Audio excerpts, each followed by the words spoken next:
Bethlehem. I am even poor in thanks, but I thank you. I'm sure dear friend my thanks are to you in heart anyway. You're not sent for. Is it your own man? Is the free visitation? Come. Do you just so remain? Come. Nay, speak. What should we say, my lord? Well, anything. But to the purpose you were sent for, and there is a kind of confession in your looks, which your modesties have not crafted out to colour you. I know! The good king and queen have sent for you. To what end, my lord? That you must teach me. But let me conjure you by the rights of our fellowship, and by the obligation of our ever-preserved love, be even and direct with me whether you were sent for or not. What say you? Nay, then I have an eye of you. If you love me, oh no. My lord, we were sent for. I will tell you why. Does my anticipation prevent your discovery, and your secrecy, if the king and queen moat no further. I have, of late, but wherefore, I know not, lost all my nerve. For all custom of exercises, and indeed it goes so heavily with my disposition of this goodly frame, the earth seems to be a sterile promontory. This most excellent canopy, the air, oh, cute. This brave o'erhanging firmament, this majestical roof fretted with gold and fire, why, it appears no other thing to me than a foul and pestilent congregation of vagrants.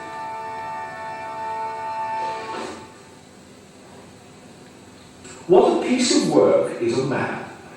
How noble in reason!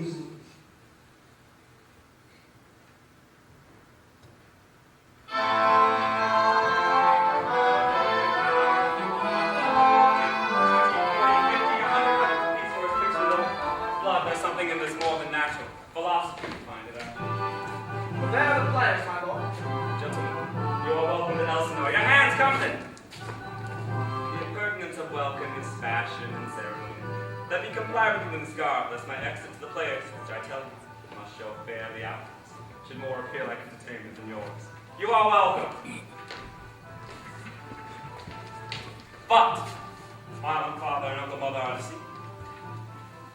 What, my lord? I am but mad north-northwest. When the wind is southerly, I know a hawk from my hands. Well be with you, gentlemen. Mark you, Guildenstern, and you too, at each year are here. That great baby you see there is not yet out of his swaddling clouds. My lord, I have news to tell you. My lord, I have news to tell you. When Roscius was an actor in Rome. And the actors are come hither, my lord. Was. The best actors in the world are either for tragedy, comedy, very pastoral, comical, tragical, historical, comical, pastoral. Yes? What? I thought you...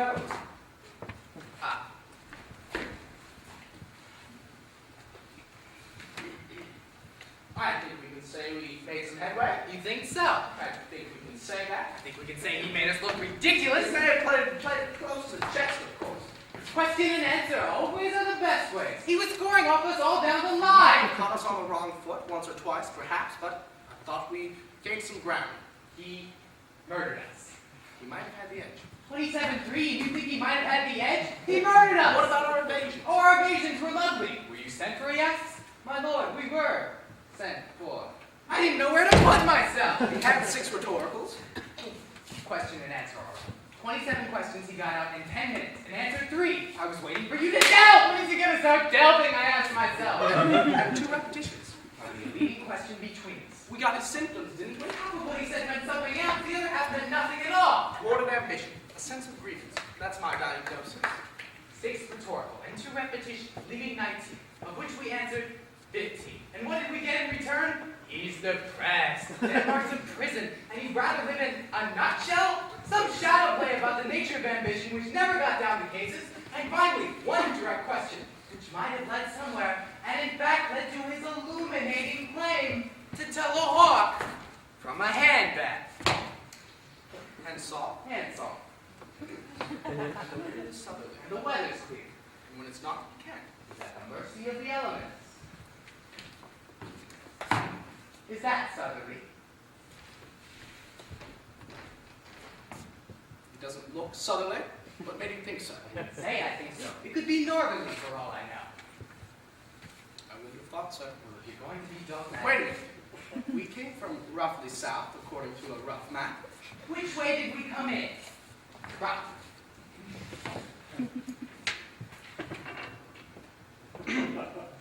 In the morning, the sun would be easterly. I think we can assume that. But it's morning.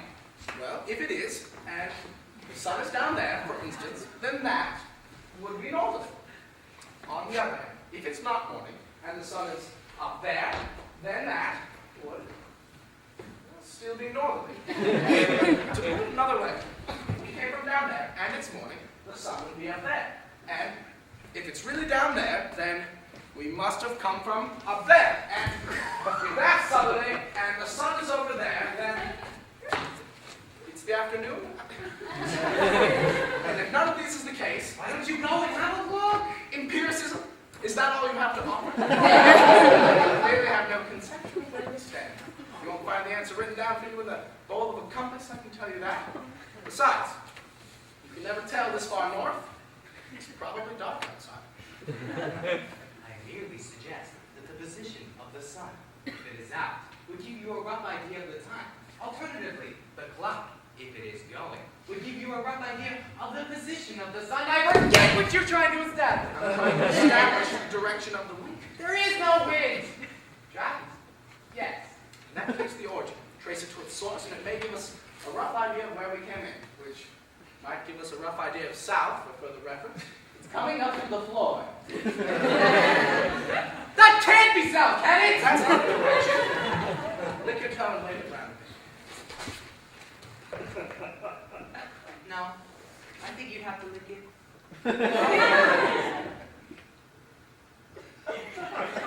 I'm prepared to let the whole matter drop.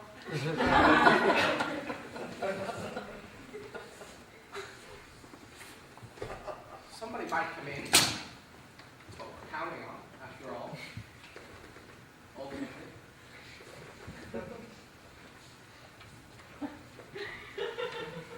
Perhaps they've all trampled each other to death in the rush. Give them a shout, something provocative. Intrigue them. The wheels have been set in motion, and they have their own pace to which we are condemned. Each move is dictated by the previous. That is the meaning of order. If we start being arbitrary, it'll just be a shambles. Or at least let us hope so. Because if we just happen to discover or even suspect that our spontaneity was part of their order, we'd know we were lost. A Chinaman of the Tang Dynasty, and by which definition a philosopher, once dreamed he was a butterfly. From that moment on, he was never quite sure he wasn't a butterfly, dreaming it was a Chinese philosopher.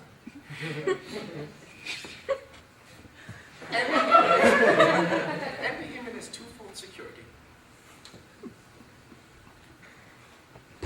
Fire! All right. I'm demonstrating the misuse of free speech. It exists. Not a move. They should burn to death in their shoes.